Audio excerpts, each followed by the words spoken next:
যারা বিনা কষ্টে জান্নাতে যেতে চাচ্ছেন সেটার বাস স্টেশন কোথায় একটু আগে জেনে নেবেন।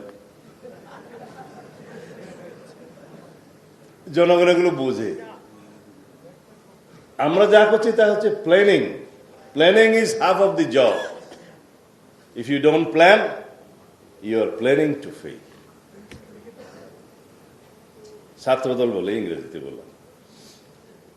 কারণ যদি আমরা রাষ্ট্র পরিচালনার ক্ষেত্রে আগের থেকে পরিকল্পনা প্রণয়ন না করি, তাহলে আমরা ফেল করার জন্যই পরিকল্পনা করলাম।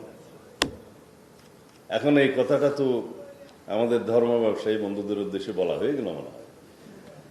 তারা কেবলই বলছে যে এখানে একটু মার্কাতে ভোট দিলে তরতরাইয়া জান্নাতে যাবে। তার আগে ইহকালে কিভাবে চলবে এর কোনো বক্তব্য নাই। কদিন আগে অবশ্য খুলনাতে এক বন্ধুকে যোগদান করিয়েছে, আমি অবশ্য এর বেশি বলবো না।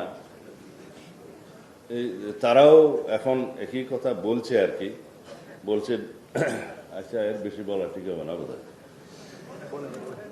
মানে যেই দলের কোনো নীতি আদর্শ নেই, কোনো পরিকল্পনা নাই, শুধুমাত্র ধর্মের নামে একটা ট্যাবলেট বিক্রি করে জনগণের সাথে প্রতারণা করার পরিকল্পনা করছে, তাদেরকে জনগণ ইতিমধ্যে চিনেছে, তাদের মুখোশ উন্মোচিত হয়েছে। আমরা বাংলাদেশ জাতীয়তাবাদী দল, যিনি সৃজন করেছেন, প্রতিষ্ঠা করেছেন শহীদ রাষ্ট্রপতি জিয়াউর রহমানের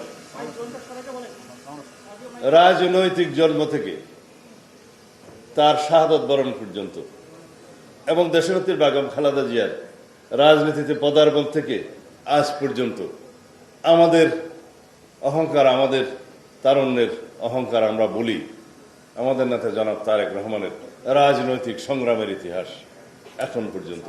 এই তিনটা বিশ্লেষণ করলে 5 মিনিটের মধ্যে বাংলাদেশ মানেই বাংলাদেশ জাতীয়তাবাদী দল। আমি বলেছি গণতন্ত্রের বিকল্প নাম, অপর নাম হচ্ছে বিএনপি। এই কথা বলা যাবে না, কারণ দেশের স্বাধীনতা ঘোষণা দিয়েছিলেন আমাদের দলের প্রতিষ্ঠাতা তৎকালীন মেজর জিয়াউর রহমান।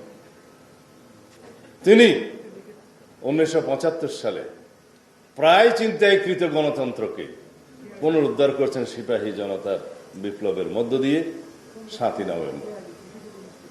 আবার শহীদ রাষ্ট্রপতি জিয়াউর রহমান, তখন তিনি সেনাপ্রধান।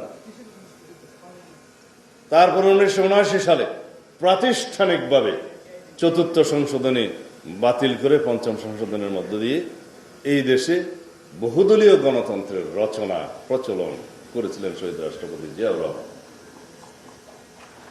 সেই 5ম সংশোধনী আমাদের সবাইকে জানতে হবে। বাংলাদেশের মূল ভিত্তি রচনা হয়েছে সেদিন বাংলাদেশের 2য় জাতীয় সংসদের সম্ভবত 3য় অধিবেশনে, খুব সম্ভবত।